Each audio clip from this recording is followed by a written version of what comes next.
Um mapa mental para antropologia pode se dividir em grandes eixos. Comece com as duas principais subdisciplinas, antropologia cultural ou social e antropologia física ou biológica. Dentro da antropologia cultural, você pode explorar cultura, rituais, parentesco, religião, linguagem e etnografia. Já em antropologia física, você foca em evolução humana, primatologia, genética populacional e paleoantropologia. Inclua também a arqueologia como um braço essencial para reconstruir culturas passadas. Além disso, pense em antropologia aplicada. Como a antropologia contribui para políticas públicas, saúde ou negócios. Esses temas são os pilares para uma compreensão introdutória e integrada da disciplina. A antropologia cultural estuda os padrões de comportamento, crenças, rituais e sistemas simbólicos que moldam as culturas humanas. Pioneiros do campo incluem Franz Boas, que introduziu o conceito de relativismo cultural, e Bronislaw Malinowski, que desenvolveu a etnografia de campo. Ruth Benedict e Margaret Mead foram importantes ao explorar padrões culturais e gênero. Claude Lévi-Strauss trouxe a análise estrutural, investigando mitos e sistemas de parentesco.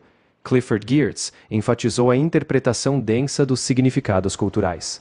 Esses nomes são fundamentais para a base teórica e metodológica da antropologia cultural. Franz Boas é considerado o pai da antropologia americana. Ele quebrou paradigmas do determinismo biológico ao introduzir o relativismo cultural, defendendo que nenhuma cultura é superior à outra e que cada uma deve ser entendida em seus próprios termos.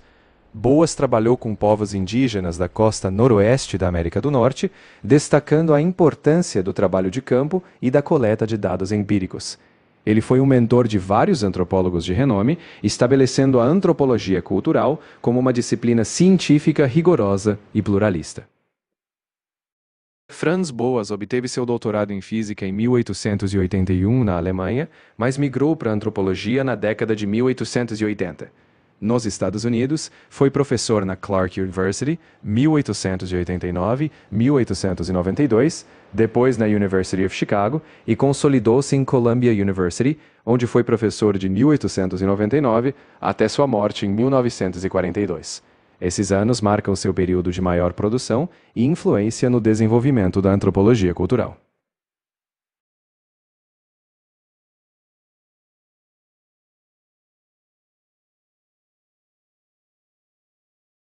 Sim, ele trabalhou extensivamente em campo.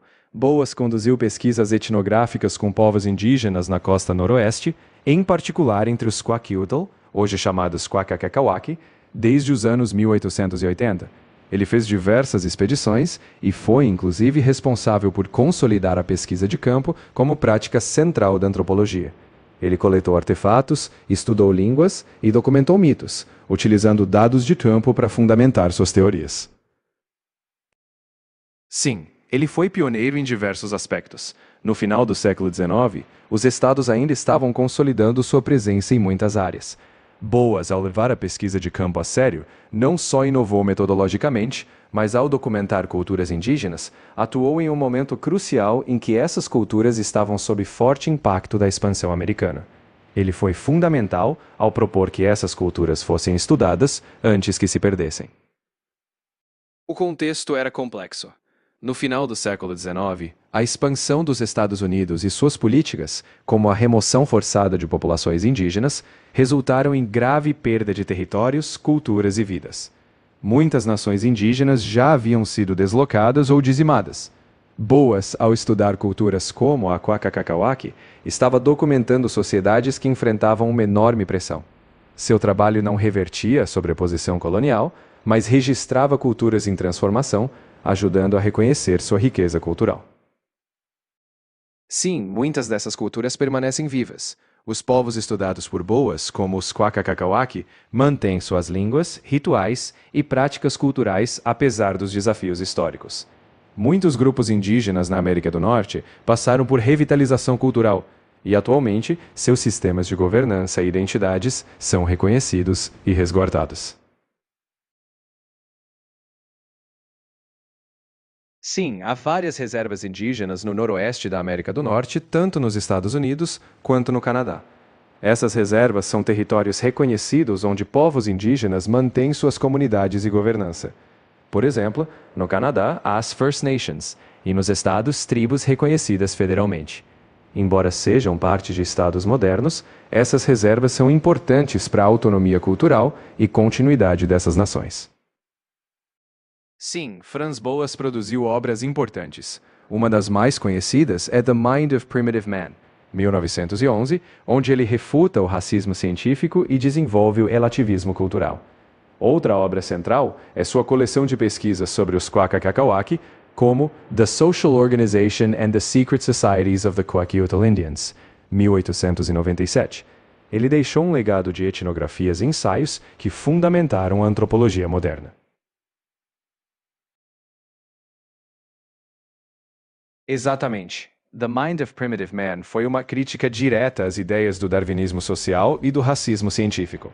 Boas refutou a noção de hierarquia racial e cultural, argumentando que as diferenças entre as culturas eram fruto de história, ambiente e contexto, não de inferioridade inata.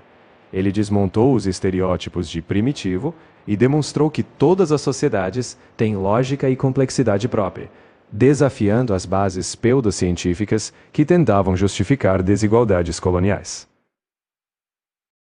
Boas rejeitou tanto o mito do bom selvagem quanto a ideia do primitivo inferior. Para ele, essas visões eram simplificações eurocêntricas. Ele via cada cultura como resultado de processos históricos próprios, sem colocá-las em uma escala moral. Ele não romantizou nem degradou, mas defendeu que cada sociedade deve ser analisada em seu próprio contexto. Assim, ele se distanciou de idealizações ou estigmatizações. Além da crítica ao darwinismo social, Boas argumenta que as diferenças culturais não são estágios evolutivos, mas adaptações ao ambiente e à história particular de cada povo. Ele enfatiza a importância da pesquisa empírica, mostrando que não se pode generalizar a partir de um modelo único. Ele também destaca a plasticidade da mente humana, mostrando que qualquer população é intelectualmente capaz, desfazendo mitos de superioridade racial. Ele lançou, assim, os alicerces do relativismo cultural e da antropologia moderna.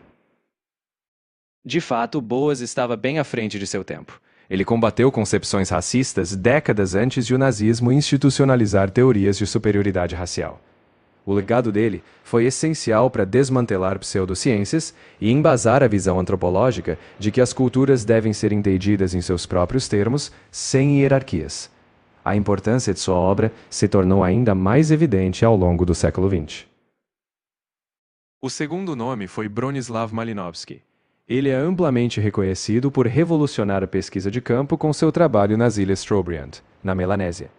Malinowski desenvolveu o método da observação participante, enfatizando a imersão prolongada e o aprendizado da língua local. Suas obras, como Argonautas do Pacífico Ocidental, mostraram como sistemas culturais funcionam em sua totalidade, com especial foco nas trocas, como kula, rituais e economia. Ele consolidou a etnografia como base da antropologia social, focando nas relações simbólicas e funcionais dos costumes. Malinowski defendia que o antropólogo deveria estar presente, mas sem interferir. O método de observação participante implica que o pesquisador convive longamente com o grupo, aprende sua língua e participa de aspectos cotidianos, mas sem perder a postura analítica. Ele buscava minimizar preconceitos e interpretações externas, propondo uma imersão reflexiva, entender o ponto de vista nativo, mas sempre analisando os sistemas culturais como totalidades coerentes. Bronislaw Malinowski começou sua formação acadêmica em Cracóvia e Leipzig, mas seu doutorado foi em 1908 pela Universidade de Jagiellonian, na Polônia. A pesquisa de campo mais famosa ocorreu durante a Primeira Guerra Mundial. Ele ficou nas Ilhas Trobriand, atual Papua Nova Guiné, entre 1915 e 1918. Após isso, Malinowski lecionou na London School of Economics, onde consolidou sua carreira acadêmica nas décadas de 1920 e 1930. Argonautas do Pacífico Ocidental foi publicado em 1922. A obra foi editada em Londres pela George Routledge Sons.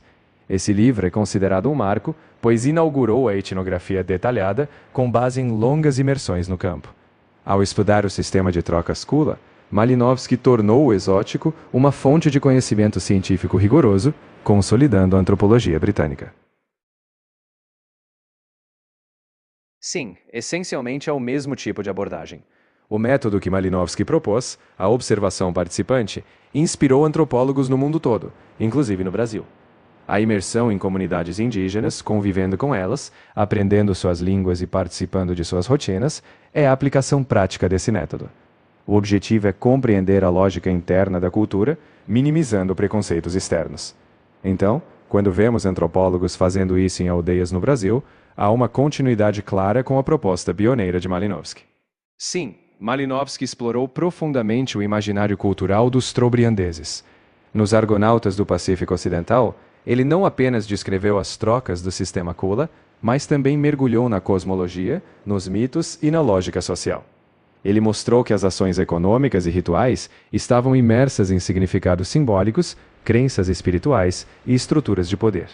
Ele demonstrou que compreender a mentalidade local era crucial para entender os sistemas culturais. O sistema Kula é uma rede cerimonial de trocas entre as ilhas Trobriand e outras comunidades do arquipélago da Melanésia. Objetos simbólicos de grande prestígio, como colares Solava e braceletes Muali, são continuamente circulados entre parceiros de troca em viagens marítimas. O valor não é utilitário, mas simbólico, e as trocas criam alianças, prestígio e obrigações recíprocas. Malinowski demonstrou que o Kula não era irracional, mas um sistema sofisticado de significados sociais. A cena que você descreve não é típica dos povos das ilhas Trobriand ou do contexto específico que Malinowski estudou.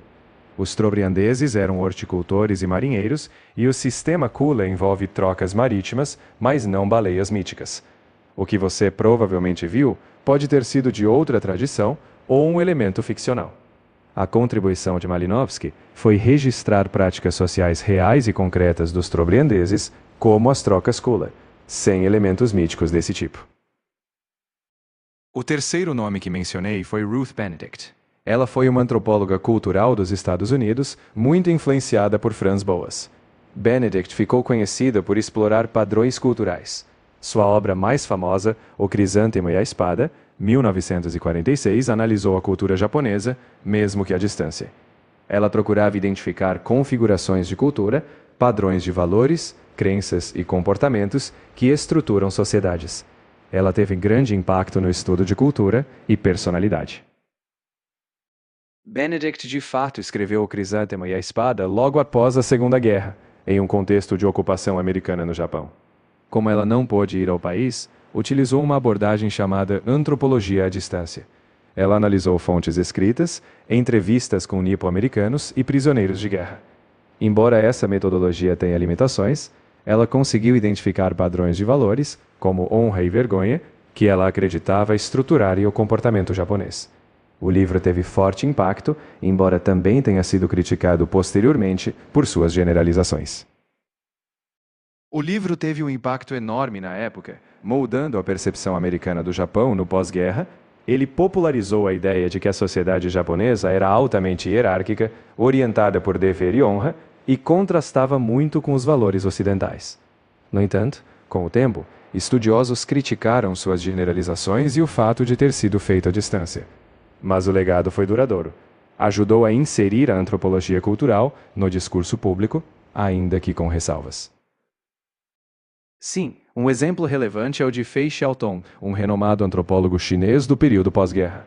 Formado parcialmente na London School of Economics, sob a influência de Malinowski, Fei retornou à China e desenvolveu trabalhos etnográficos fundamentais sobre a estrutura social rural chinesa. Embora a antropologia chinesa tivesse raízes prévias, Fei se tornou central no pós-guerra, articulando um olhar oriental sobre as transformações da China. Assim, paralelamente ao desenvolvimento ocidental, a antropologia também se consolidava com perspectivas orientais, especialmente na Ásia.